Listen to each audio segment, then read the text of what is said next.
Hello friends, என்ன promo 2 பார்த்தீங்களா? Vomit episode. அது எல்லாருக்கும் டோஸ் விட்டார். சரி, ஓகே, ஒத்துக்கிறோம். அதுக்கப்புறம் வந்துட்டு அது என்ன ப்ரோமோ 3, அதில் வந்து அந்த பேட் சைன் வந்து அவங்க காட்டினதை அப்படியே வச்சு காட்டி, ஆக்சுவலாக நான் வந்து ஆக்சுவலாக சொல்லணும்னா அந்த எபிசோட் சரியாக பார்க்கலங்க. அந்த கோட்டை எபிசோட் அது தப்பு சரி அப்படிங்கிறது மாரி தூரத்தில் இருந்தால் காமிச்சாங்க. நம்மளுக்கு அந்த ஆட்ட சுவாரஸ்யத்தில் அது பெருசாக டீப்பாக காட்டலை. அது எபிசோடில் வரும்போது தான் இவங்க தப்பு சரின்னு பேசினாங்க. பட் அது விஷயத்தை அட்ரஸ் பண்ணி பேச சொன்னதும் அரோரா தான் அதை கொண்டு வந்தாங்க. பாரு ஆல்ரெடி சொல்லியிருப்பாங்க, நான் அங்கேயே அதை விட்டுட்டேன், அதை திருப்பி கொண்டு வந்தது இவங்க தான் அப்படிங்கிற மாதிரி.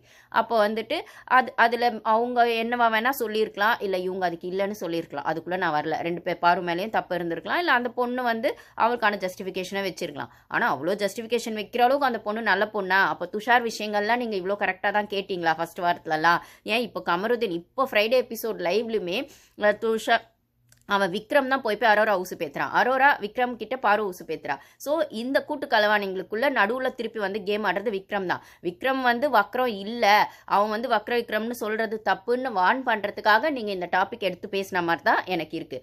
அப்போது அந்த வக்ரங்கிற வேர்டு தப்பாகவே இருக்கட்டும். அதுக்கப்புறம் உக்ரோன்னு மாற்றிக்கிட்டா. இன்னைக்கு லைவ்லலாம் உக்ர விக்ரம் அப்படிங்கிற மாதிரி மாற்றிக்கிட்டா. லிட்ரல் மீனிங்காக நீங்கள் எடுத்து பேசணும் அப்படின்னு சொன்னால் அந்த வீட்டில் நிறைய விஷயங்கள் அப்படி நடக்குது.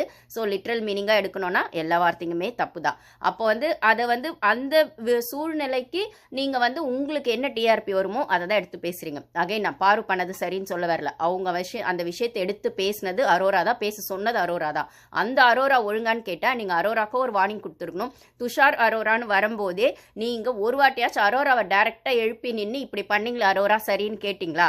அந்த பாத்ரூம் விஷயத்துலையோ மைக்கு கட்டி வச்சுட்டு பேசின விஷயத்துலையோ, இல்லைனா வந்து துஷார் கேம் வந்து அரோராவால் ஸ்பாயில் ஆகுதுன்னு எல்லாரும் சொன்னப்போ அந்த துஷார் பையன் கேப்டன்சி போனதுலேருந்து எல்லாத்துக்கும் அந்த பையனை தானே எழுப்பி வச்சு அடிச்சிங்க. அப்போ அந்த பொண்ணை டேரெக்டாக இந்த கேள்வி எங்கேயாச்சும் கேட்டிங்களா? இந்த ஷோவே எனக்கு வேணான்னு வெளியில் போகணுன்னு அந்த பொண்ணு சொல்லிச்சு. அந்த பொண்ணை சண்டை போட்டு கெஞ்சி கொஞ்சி அந்த பொண்ணை திட்டி ஓடு போன வாரெல்லாம் கன்ஃபெஷன் ரூம்னா அந்த பொண்ணு அழுது பிக் பாஸே வந்து அப்படியே அரவணைச்சு அதுக்கப்புறம் இந்த ஷோ நீ உள்ளே வந்து நீ கேம் ஆடணும்னு சொன்னப்பறம் இந்த ஒரு வாரத்தில் அந்த பொண்ணு கேம் ஆடுது. அப்படிங்கும்போது அந்த கேமே எப்படி ஆடுதுன்னா அக்லியாக தான் ஆடுது, டர்ட்டி ஆகுது. கமருதீன் கூட ஆடுற கேம் நீங்கள் பார்ப்பீங்கல்ல.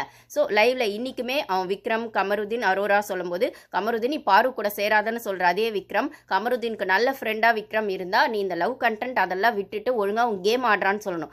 அந்த அட்வைஸ் அவன் பண்ணல. நீ அரோரா கூட வேணா சுத்து, ஆனா பாரு கூட போய் சேராத அப்படிங்கிற மாதிரி சொல்றான். அவ அரோராவும் வந்து அவகிட்ட அப்படி என்ன இருக்கு அப்படின்னு சொல்லிட்டு நீ அங்க போய் அவ காலில் விழறான்ற மாதிரி அவ அரோரா கேட்கறா.